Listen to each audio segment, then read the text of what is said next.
Welcome to the show. Jason Bible, Robin Orfino, Texas Real Estate Mastermind. Yeah. Hope everybody's having a good day here. I'm actually looking at Land Cruisers right now. I'm not even doing work stuff. Well, we got a meeting after this, and I'll be the. Oh. Then I got a home shower, and then I got the small apartments tonight. Oh, you come back over here? Yeah. How far is it from your house? So it's weird. It's it feels faster Mm-hmm. than the old office, but and sometimes it is. It's really weird. It is because it's all highway now, right? Yeah. So if I can get on the highway pretty quickly, it's as fast as I've been here is 19 minutes. Dang, that's not bad. Right. Where the other place was I could never be here in less than 25, right? Yeah. However, now we do get that rush hour traffic starting around 3:30. So yeah, and that's when it gets kind of a little rough. So I like this location much better. It is way easier getting in and out. It's easier for you, for sure. Yeah. So once my house is done, it's literally walking distance. It's better for about 70% of our staff. Yeah. Yeah. Everyone's like, it's okay. And one person's like, it's kind of the same. And then people are like, a little farther away. I like it. We're right off the Beltway, if you guys know. What's our cross street? We're right there before. Yeah, we're at I-10 and I-10 and the Beltway. Beltway, yep. Mm-hmm. Literally North of I-10, yep. Walking distance from my house. I think it's less than a mile. I think it's like half a mile. I'll have to look. It is. So I can't wait till it's done because I'm like, I'll be at the office in 5 minutes. So that'll be pretty fun. But moved in the new office. It still looks like a college dorm in here. We got junk everywhere. I know.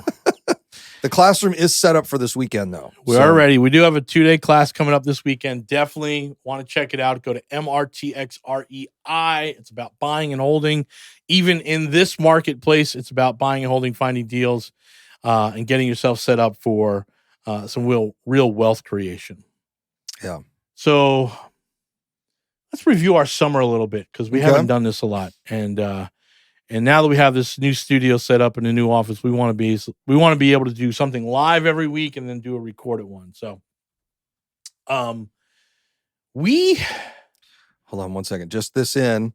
FOMC leaves rates unchanged, signals much more hawkish 2024. Yeah, I ain't buying that. So, no increase in rates. Yeah, but we'll see what happens in November, right? We'll see. But it's interesting. The time between the last rate hike and the first rate cut is less than 90 days. So we will see how all this kind of rolls out here. Let's see here. It just came down a little bit. Did it? Did you pull up CNBS, MBS News? Mm-hmm. Oh, you got the app on the phone, right? I do. Let's take a look here. Came down 2 bips, nothing much. That might have been earlier today. I think that's earlier today. So we're at 7:28. They'll report again at like 4 Eastern, I think. Mm-hmm. Oh, we ought to be there. Almost. Okay. We'll get the new mortgage rates, but this is what I've said. We get into 5.5 and it's game on. And 150 bips of that, 1.5% of that is just the banking crisis. Yep. We'd be below 6 we'd be in the high 5s without the banking crisis. Well, I think that's probably where we're going to be for a long time, right? I think we're going to live in the 5s, low 6s. Perfect. Yeah, those are adult rates, right? So the 5.52 is break even between principal and interest on a 30-year note. Right. So that's 5.52%. Explain what that means. So, all right. So you're buying a house for $200,000 and you're on a 30-year mortgage. Your balance is $200,000. Yep.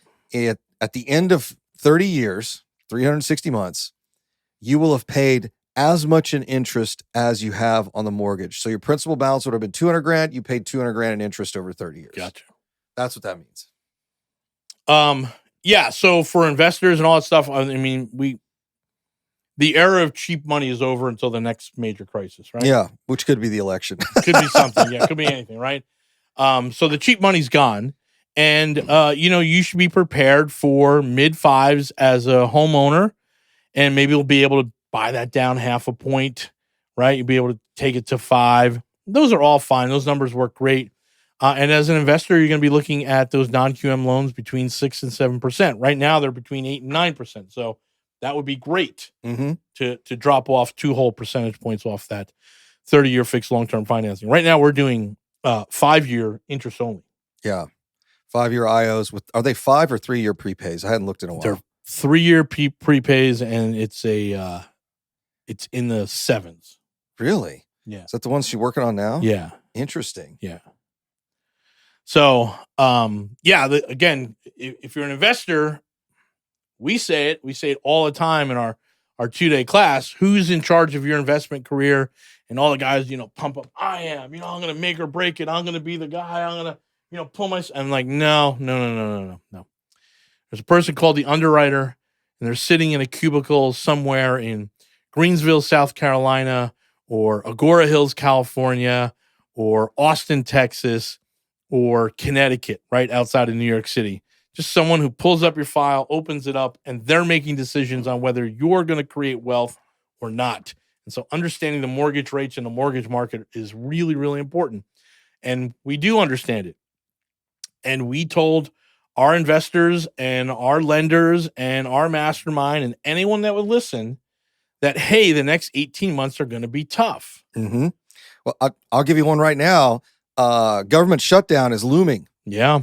And that is your Section 8 payments right there. Mm-hmm. Now, if government shuts down, they'll shut those Section 8 payments off. Now, the government will then, once they reached a new budget and all that other stuff, they'll pay you back. But it's stuff like this where it's like it throws risk into the markets and causes rates to go up. And like you said, I'm like, hey, next 18 to 24 months going to be a little bumpy. And I think this started about a year ago. Maybe beginning of this year. It started a year ago. I would say in September of last year, we started seeing there was a massive spike in interest rates. Yeah. Right. It went from the 4s to boom, right into the 6s. Yeah. Just right up, just pop right up. And then I think for us, we came to the realization in February that they're not coming down. Not anytime soon. Right. Well, it's going to be probably to the election. And listening to what Powell was saying, listening to what Yellen was saying, essentially what they told us, what the federal government and the Fed told us in November was interest rates are going to stay high until there's a recession, right? Now, they didn't come out and say it, but they talked about the economic indicators being too high or too strong or too healthy. And, all through the interest rates going up, unemployment was going down, and that was not something that they were, traditionally looking at. And so here we're raising interest rates and people are getting more and more jobs. So now only in the last 90 days have we seen that starting to tail off. But what does that mean? Hey, when there's enough unemployment, you get dangerously close to a recession. And so that's the fine line that they've been walking. And we realized it, right around the beginning of the year. It's like, hey, what did he just say?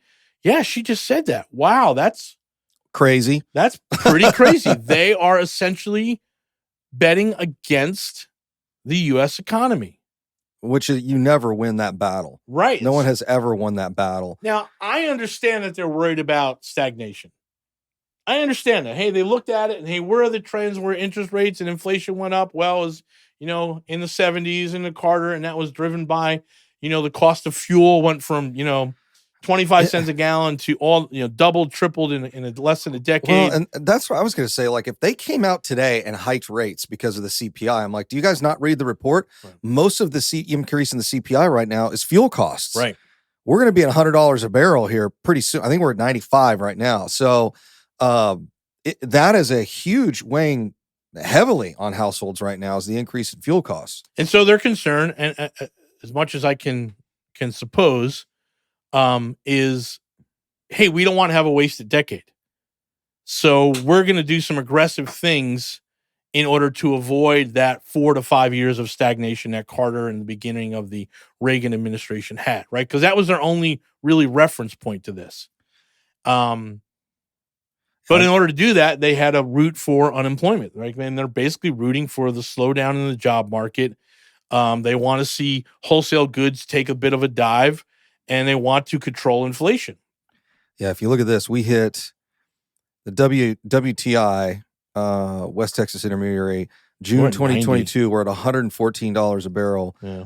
We got to a low of about 72 in May of this year. Yep. And now we popped up to about 90. Let me see where well, that gives them cover, right? Because that is a global price increase, right? So that gives the Fed and Secretary of the Treasury some cover in that. Hey, everyone's feeling that, right? So everyone's going to feel $4 a gallon, or here in Houston, $3.50, right? And so they can provide a little cover because that will immediately slow things down anyway, right? It's going to slow down deliveries. It's going to raise prices on things. So they get sort of a pass if fuel is expensive. So good for them, right? That's okay, great. But what does it mean to us as real estate investors? What it means is, like we said, there's going to be no more infusions of cheap capital. They've pulled back on the capital markets.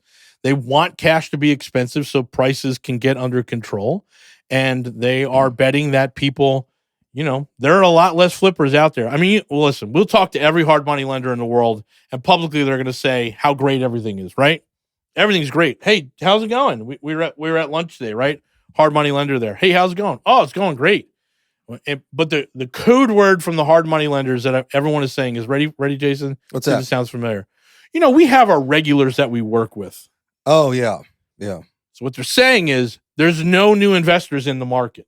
Yeah. It's a lot of, I talked to a lot of lenders in the hard money space, private money space, and it's kind of the same story. It's like, hey, so in fact, one showed up at our lunch today, right? Yeah. And which you guys don't know, we do a lunch every Wednesday here at Aunt Pookie's Barbecue. Pookie's, yep. It's literally in our industrial building complex here. So noon on every Wednesday here in Houston. But so the conversation, how's business? Business is pretty good. Well, what's it, who are you working with? Same guys we've been working with for a decade. We have our regulars. Yeah. Got it. Yeah. We got our regular guys. So it's like, okay, gotcha. So no new guys. No new guys. Right. Got it. Understood. Yeah, that's fine. But that's what the Fed wants, right? Yeah. So it's actually working. Mm-hmm. It's unfortunate that, the prime rate now is 8.5, which is, screwing all those guys that are in the hard money world, and making it really, really competitive for other folks and even the private lenders, right? We had a meeting with a private lender here, and he was like, hey, I get 2 points and 12%. I'm like, who are you getting that from? Yeah. And it's going to be those guys whose careers are desperate on that new construction or that loan, if that makes sense. And so, yeah, there's always going to be guys going after that money.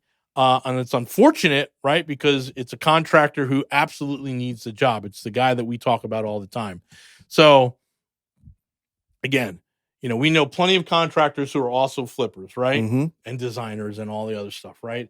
And agents and brokers. And their income is based on getting a private loan or a hard money loan.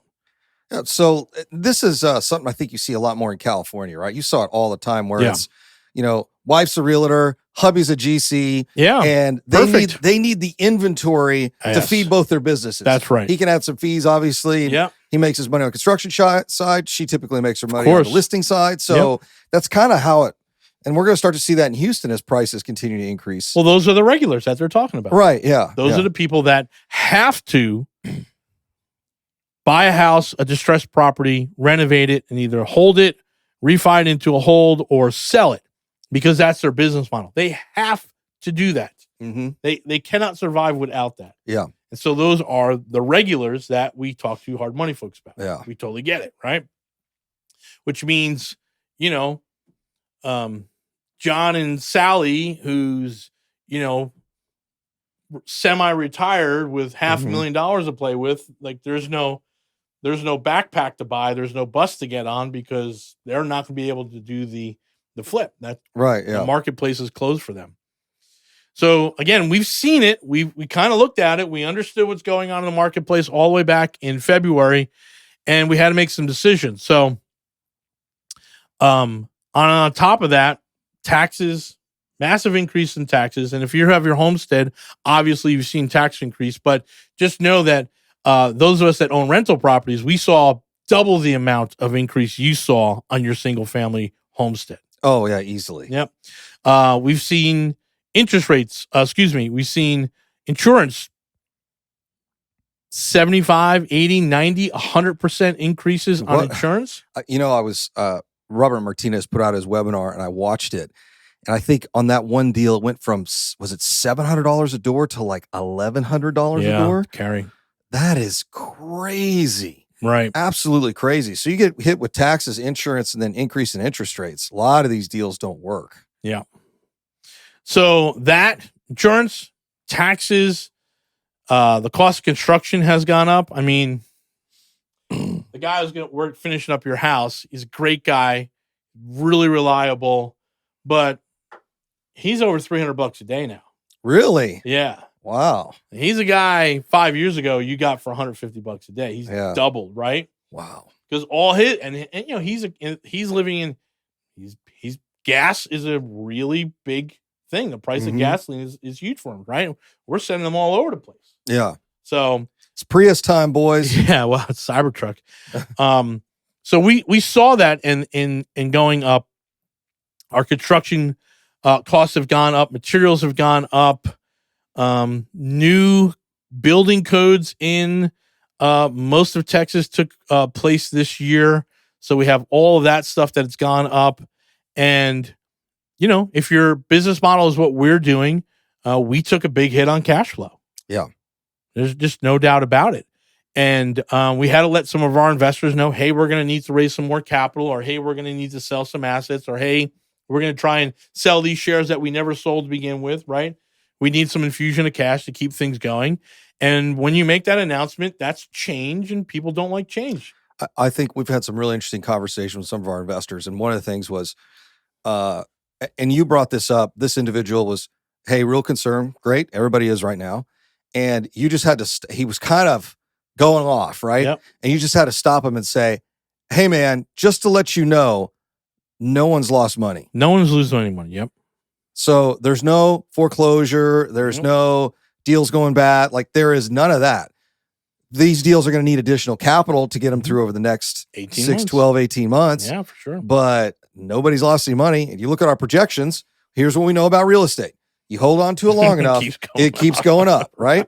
Just because today isn't an ideal time to sell doesn't mean tomorrow isn't. Well, I mean, it was interesting. First of all, it's other people's money. So we are super, super understanding when people get, you know, when the FUD is out there, right? The fear, the unknown, the doubt. And in February, March, when we started having these meetings and started communicating, there was a lot of it, because here we are 6 months later and interest rates are higher now than they were then. Yeah. So, hey, which we told everybody, but you guys got to refi. It gets better. Yeah. And you've got to refi now. If you're getting into long term, it's going to be a little while. Now, one of my predictions from earlier this year was rates will go down by the end of the year. And we're actually below our 52-week highs, but they're not going to 2. Right. They may not even go to 6, right? Yeah. So, okay. So, hey, we know there's an adjustment in the marketplace happening. I'm going to get to the one investor we met up with. Okay. We had to let people know. People weren't happy about that, right? Hey, we thought everything was going well. And I feel like we are ahead of the curve, because the people I'm still talking to, the other investors who invest with other people, have no idea. Well, it is interesting, isn't it? Right. Like, a couple of the folks that are operators that we know well, they're already saying, hey, we got capital calls, we're doing this, we're doing that. Yes. And then, but there's a good 70% of the marketplace out there that's like head in the sand, mind in the clouds. Like, they're just, what's going on? No, we don't see that on our deals. I'm like, yeah, hey, the guy's still paying me. Everything's great. It's like, yeah, ask him if he's paying you out of his projected reserves, or if he's going into his own 401k. That's right. His might pocket, want to check right? that balance sheet, buddy. Yeah. So, that became, a sense of urgency for us, and people wanted to see more details. We spent a lot of time this summer producing details for people. And I'd say we're about 50% of the way through it, right? Yeah. We've got, we did everything we were bound to do and more. And I will say this personally, at the end of the day, we are stronger now than we were 6 months ago, to the point where we're like, hey, we're seeing these other deals fall, and we know how to fix this already. Mm-hmm. You're about to lose that 40 unit. We might be interested in that. Yeah. Right.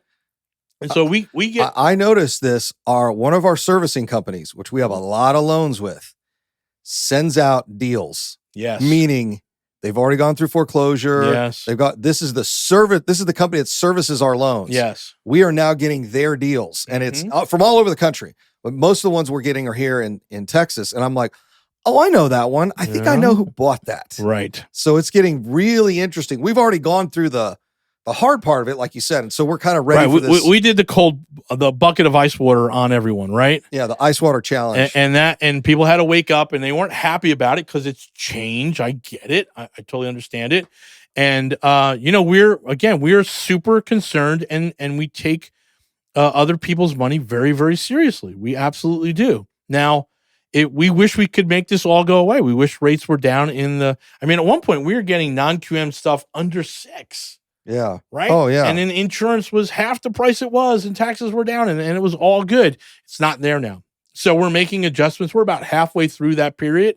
By the end of the year, we're going to be immensely stronger than we were at the beginning of 2023. And we're real happy about that. So it was a not fun summer, though. It was not. I'm calling it the summer of discontent. Yeah, it was not a fun summer. But everything's getting kind of sorted out now. So, but everybody in their real estate career, I will tell you this, and this is probably some of the most sage advice I ever got. And I'm not going to tell you who it came from, because if I did, you know immediately who they are. Yeah. And he told me, he said, Jason, before I invest any of my company's retirement money, so he manages the retirement fund for his employees. Before I invest my personal funds or any of my family money, I always ask this question: have you ever lost money in real estate? Right.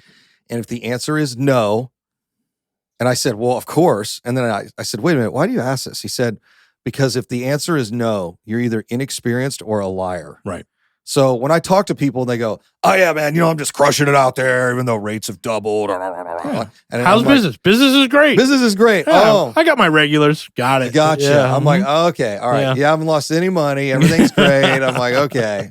Someone's either inexperienced or they're not telling the truth, which is fine. I mean, this is the, I used to work in biomedical research, biotech, and most of the people I worked with had an MD and a PhD. Some of the smartest people on the planet. We had a Nobel laureate that I would do reports for from time to time, and which is kind of intimidating when you walk into a conference room and to the left is the actual Nobel Prize, like it's sitting right there, awesome. And it's pretty wild. And so people would say, "Oh man, some of those guys are just ego driven and all," and I was like, I never found that to be true. Some can be a little rough, sure. But you've got to understand, too, these folks are, because they have such a level of intelligence, sometimes social skills are not the best, right? And we kind of recognize that, right? It's the surgeon with the bad bedside manner, but he's the best surgeon on, for whatever it is that they're doing, right? So I've always said that there is way more ego in real estate than there is in biotech. Yeah, well, they're like, yes, man, for sure. Woo! You flip a couple of houses, all of a sudden you're like the man. I'm like, okay, buddy, calm down. So we do our lunch, right? And an investor shows up, and good guy. And again, he's lost no money with us. Oh yeah, right. In fact, he's making bank on the appreciation that we're doing. Yeah. Right now, has cash flow slowed down for him? Yeah, because interest rates, taxes, insurance, and construction has all gone up. Right, so it kind of sucks that away. And rent is usually trailing by 12, sometimes 24 months. So in order for us to get the cash flow kickstarted again, we have to raise rents. And that does, we're in the middle of some people with a 12 or even a 24-month lease. We thought we were clever sometimes signing a 24-month lease, and now we're caught here for another 12 months before we can raise rent. When the rent gets raised, it'll cover it and cash flow will begin again, right? But he said, how's it going? I said, hey man, it's going good. We're getting through the summer. We're moving on the things we're going on, and we're moving. Things are moving. Things are looking good. He's like, man, that's not like how it sounds. I was like, okay, well, how does it sound? And he's like, well, it sounds like, you guys are, you're getting crushed on this stuff. I'm like, we're no different than anyone. We just tell the truth. Yeah, we're just honest about it. Right. In that same conversation, he's like, well, what would really help is more transparency. I'm like, what more do you want? Interest rates are between 8 and 9. Insurance has doubled. Taxes are up. And construction guys are, one, if I can find them, there's not a lot of them. Right, yeah. Right? And so who can do what they need to do at the number that we projected, a year ago or 2 years ago. So we're under a lot of constraints to make sure these projects finish get across the finish line and do well. But we sat here all year long and told people. Yeah. And we'll continue to tell it until those interest rates get back down into the low 6s. Cash flow is a problem. Well, it's until rents or rents keep go pace up with inflation, right? Yeah. I think one of the reasons that the Fed, and it's kind of squirrely the way they did it, one of the reasons they raised rates so fast is not because of home price appreciation, but rents. Yeah. So owner's equivalent rent, which is kind of how they calculate housing, went up so fast, meaning all those rent raises went up so fast. And of course, guess who else noticed? Your local county tax assessor said, oh yeah, that apartment now is worth, $20 million more. So you're getting assessed on. So when you go back and look at these things, it's like there's a yin and a yang here, but on a long enough timeline, a couple of years, 4 or 5 years, of course. What do you think is going to happen when rates drop? Actually, it was interesting. I was listening to Matt Simonson over at Altos Research, and he said, what we figured out the problem is? It's not rates. It's the rate of change. If it was real gradual, this wouldn't be that big of a deal. But because it was so fast in the mind of consumers, it can go down real fast too. So they're like, well, maybe I don't want to lock in a rate right now, and I'm not really willing to sell my house. And so and if rates went up this fast, they can go down just as fast. Yeah, unfortunately for us, we can't hedge against that. There's no hedging. So you're either in or you're out on this stuff. And that's why I said, hey, in February, we throw that bucket of ice water on everyone saying, this is what we think the market's going to be. Yeah. We hope we're wrong. Mm-hmm. Right? We hope we're wrong. But this is sort of the worst case scenario. And these are the things that we're going to need to do over the next 6 to 9, 12 months. And, it's settling in and people are understanding it. And we're getting things done, man. We're getting the roof done on something. I got contractors everywhere now. And that's a big burden. That takes a lot of my time, right? So we're moving forward. Things are looking much, much better because now we have a real understanding of how rent rates are going up. Oh, they are. Like we're seeing the rent numbers go up. And so now we can do our own internal projections and redo some of these on our apartment properties, on some of the single families. Mo's, on one of my duplexes, we've got a side that's vacant, and he went and relisted it $1,700 or $1,900 a month. Yeah, $1,700 a month. I think the appraised rents were like. Well, because 15? The other side of it is Section 8, and we got 1,800 on the Section 8. Oh, okay, gotcha. So he's like, I'm going to go 1,700. So you're $3,500 a month rent on a $225,000 mortgage. Oh, it's not the mortgage is $200,000. Yeah, so it's wild. So we're starting to see certain areas where rent increases are coming again. Yeah, and then again for our lenders, for our investors, here's what I like to say. We're the third most concerned group about your money. First, no one is more concerned about your money than you. And then whoever your kids or grandkids in, they're concerned about it, right? Yeah. And then it's us, right? So we take it very seriously. We've changed up the way we do notes a little bit, making them a little bit more lender friendly for you guys, helping, we understand what the marketplace looks like. We want to make sure that everyone feels comfortable.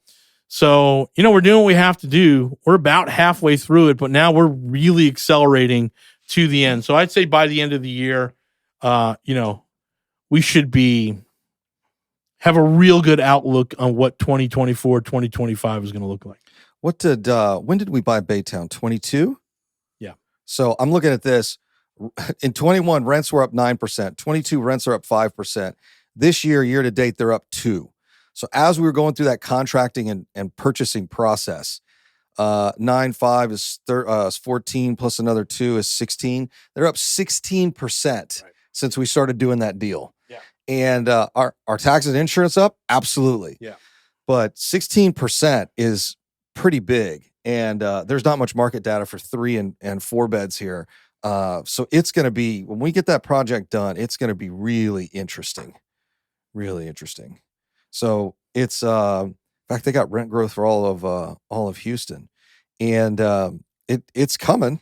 But here's the deal. This is the other thing I like to tell folks. If you're in real estate investing for 1 year or you can't weather one bad year, this isn't for you. Yeah, for sure. Actually, no investing is for you. So that's true. It's like it was kind of funny. I got this really nasty email from somebody. I should totally put them on blast, but I won't. They said, Jason, what happens to 10, 15, 20% appreciation year over year. I said, it happens year over year over a 5-year period. 10 That's years, where yeah. people miss the message. They go, Yeah. oh, it's like clockwork. It's like, I can count on 10, 15, 20%. No, it's over 5 years. It's over 7 years. It's over 10 years. Some years are flat. This year has been relatively flat. Although Yeah. if you look below $300,000, they're up 10%.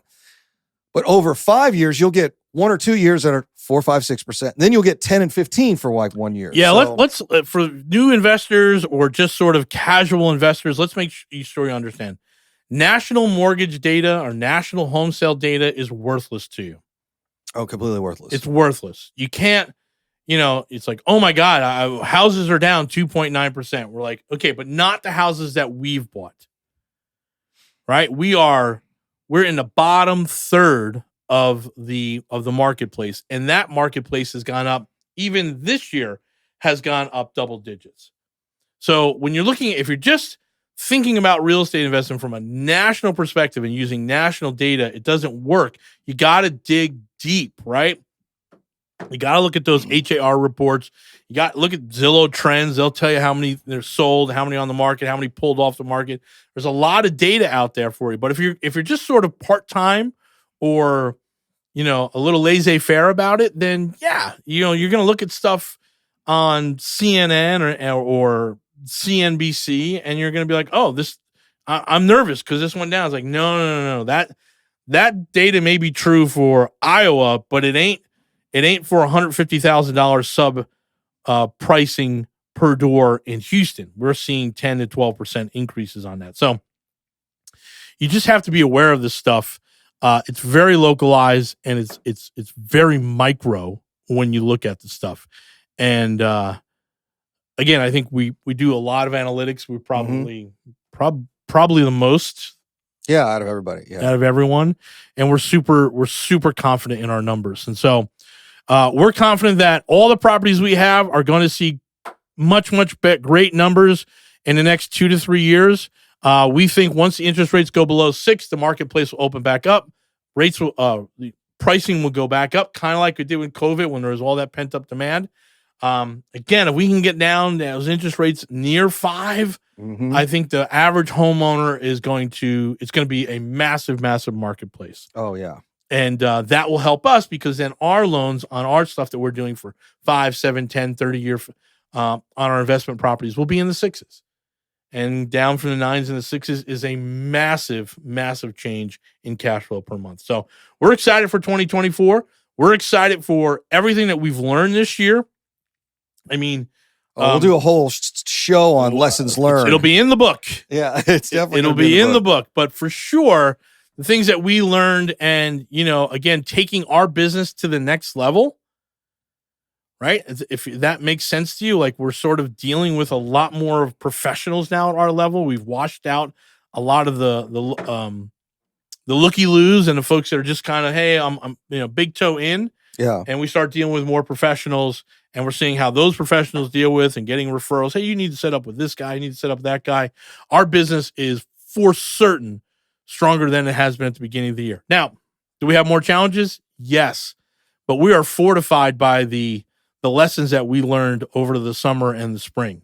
We have a lot of lunches. We have a lot of breakfast with folks. We feel that we're in really, really good shape just from looking around, right? And so love to show you everything we're going through. Come on out to our 2-day class. Go to Mrtxre. It's this weekend.